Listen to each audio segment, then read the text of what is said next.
दोस्तों, क्या आपने कभी सोचा था कि सिनेमा की स्क्रीन पर लियो और मास्टर बनने वाला एक एक्टर 50 साल पुरानी द्रविड़ियन राजनीति के किले को एक झटके में ध्वस्त कर देगा? 4 मई को नतीजे आए और 7 मई तक पूरे देश में सिर्फ एक ही सवाल है, क्या थलपति विजय तमिलनाडु के अगले मुख्यमंत्री बनने जा रहे हैं? के स्टालिन अपनी सीट हार चुके हैं, डीएमके का गढ़ गिर चुका है और विजय की पार्टी टीवी ने तो वो कर दिखाया जो बीजेपी और कांग्रेस मिलकर भी नहीं कर पाई। आज के इस 10 मिनट के डीप एनालिसिस में हम वो बात करेंगे जो मीडिया आपको नहीं बता रहा। विजय की सीक्रेट स्ट्रेटजी से लेकर उनके ऑपरेशन 118 तक सब कुछ खुलेगा आज। चलिए शुरू करते हैं। सबसे पहले नंबर्स को समझिए। तमिलनाडु में कुल 234 सीटें हैं और बहुमत के लिए चाहिए 118। विजय की पार्टी टीवीके ने 108 सीटों पर जीत हासिल की है। ये अपने आप में एक चमत्कार है, क्योंकि विजय की पार्टी को बने अभी 1 साल भी नहीं हुआ था। लेकिन यहाँ एक ट्विस्ट है, विजय बहुमत से सिर्फ 10 सीट दूर हैं, तो क्या वो सरकार बना पाएंगे? हमारी रिसर्च बताती है कि 7 निर्दलीय और 2 छोटी पार्टियां विजय के संपर्क में हैं। इसका मतलब है कि 7 मई की शाम तक विजय गवर्नर से मिलकर सरकार बनाने का दावा पेश कर सकते हैं। लेकिन उन्होंने ये किया कैसे? स्टालिन जैसे दिग्गज को उनके ही गढ़ कोलाथुर में कैसे हराया? विजय की जीत के 3 बड़े स्तंभ रहे हैं। पहला, यूथ वेव। तमिलनाडु में इस बार करीब 1.5 करोड़ युवा वोटर्स थे। विजय ने उनके लिए रोजगार गारंटी और डिजिटल इकोनॉमी का विजन रखा।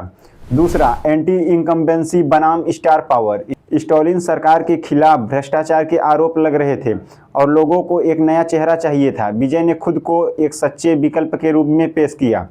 तीसरा, महिला वोट बैंक। विजय ने महिला कल्याण योजना के तहत 2500 रुपये प्रति माह का वादा किया, जिससे डीएमके के पारंपरिक वोट बैंक में सेंध लगा दी।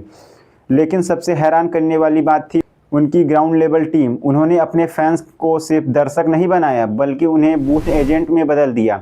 हर एक फैन ने एक नेता की तरह काम किया और घर घर जाकर प्रचार किया। अगर आपको लगता है कि ये सिर्फ पैसे और स्टारडम की जीत है, तो आप गलत हैं। इस इलेक्शन की सबसे बड़ी और भावुक कर देने वाली कहानी है सबरीनाथन की। सबरीनाथन कौन है? वो विजय की पर्सनल ड्राइवर के बेटे हैं। विजय ने उन्हें वीरुगंबक्कम जैसी वीवीआईपी सीट से टिकट दिया। विरोधी उन पर हंस रहे थे, लेकिन सबरीनाथन ने डीएमके के एक बहुत बड़े नेता को 20,000 वोटों से हरा दिया। ये दिखाता है कि विजय की राजनीति सिर्फ अमीरों के लिए नहीं, बल्कि आम आदमी के लिए है।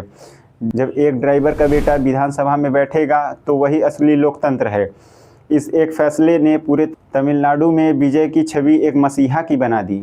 अब सवाल ये है कि 7 मई के बाद क्या विजय अगले एमजीआर बनेंगे? तमिलनाडु का इतिहास रहा है कि वहाँ के लोगों ने हमेशा एक्टर्स को पलकों पर बिठाया है, चाहे वो एमजीआर हों, जयललिता हों या करुणानिधि। लेकिन विजय के सामने चुनौतियाँ कम नहीं हैं। पहली, बहुमत साबित करना और निर्दलियों को साथ लेकर चलना। दूसरी, प्रशासनिक अनुभव की कमी। सरकार चलाना और फिल्म सेट संभालना अलग बात है। तीसरी, केंद्र सरकार यानी दिल्ली के साथ उनके संबंध कैसे रहेंगे? क्या विजय द्रविड़ियन राजनीति को खत्म करके एक नई तमिल पहचान खड़ी करेंगे? जानकारों का मानना है कि विजय की ये जीत अगले 20 साल तक दक्षिण भारत की राजनीति को कंट्रोल करेगी। दोस्तों, विजय थलपति की ये जीत सिर्फ एक एक्टर की जीत नहीं, ये एक पुराने सिस्टम के बदलने की शुरुआत है। 7 मई 2026 को भारत की राजनीति में एक ऐतिहासिक दिन बनने वाला है।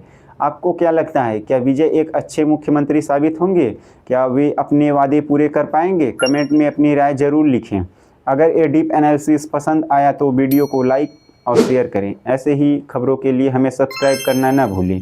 मिलते हैं अगली वीडियो में।